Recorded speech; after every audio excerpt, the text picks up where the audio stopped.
I'm idling time on admiring the scenery, the spectacled snake-bedecked docks doing surgery.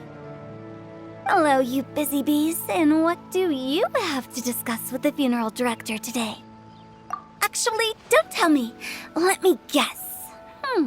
From the looks on your faces, you've got some questions for me. Guilty as charged. So, we were just a little curious about Baizhu's master. What was he like? Oh, and also, how come you and Baizhu could tell so quickly that Jia Liang had god remains in his system? Huh? I thought I told you once before. Wangsheng Funeral Parlor was first founded to fight back against the vengeful wrath of gods defeated in war. Well, it is a dusty old tale by this point. Long story short, in the ancient world, dead gods were acting up, so our ancestors started purifying the air and burning the bodies of the deceased to guard the border between life and death. These days, we don't deal with the wrath of the gods anymore, but all the relevant know-how is still passed down to each generation, so we can identify gods' remains when we see them. Okay, Paimon gets it now. Wait, so how did Baizhu learn to spot them? Almost certainly from his master, who was also my great-uncle.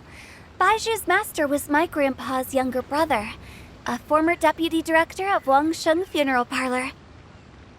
Wow, fancy that! Huh. So, if he was from Wangsheng Funeral Parlor, how did he end up as Baizhu's master? According to my grandpa, he and my great-uncle once went traveling together when they were young. They ended up at Chenyu Vale, where they met a pharmacist. That pharmacist must have cast some sort of spell on my great-uncle, because after that encounter, he suddenly announced he wanted to leave the family business and go practice medicine instead. My grandpa had a huge argument with him, but he couldn't convince him to stay. So my grandpa inherited the funeral parlor, while my great-uncle stayed in Chenyu Vale to practice medicine. They never spoke to each other again. Funeral director to doctor is a pretty big career change. Kinda hard to imagine. But why did it drive a wedge between them for the rest of their lives? That seems a bit extreme.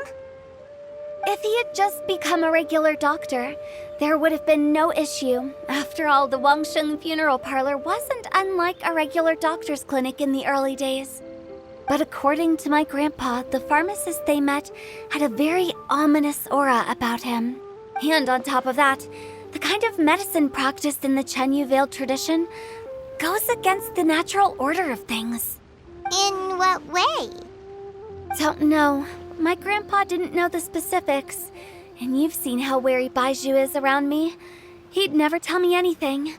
But even that says to me that he definitely has something to hide.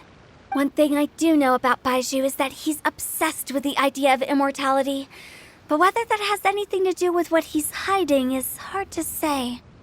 Anyway, so I will be sticking around here for now to keep a close eye on the situation.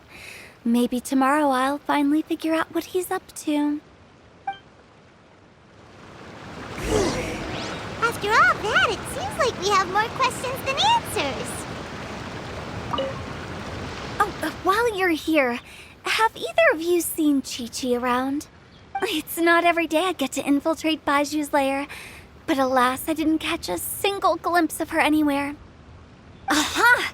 What if Baizhu knew I'd be on the lookout for her and hid her away in advance?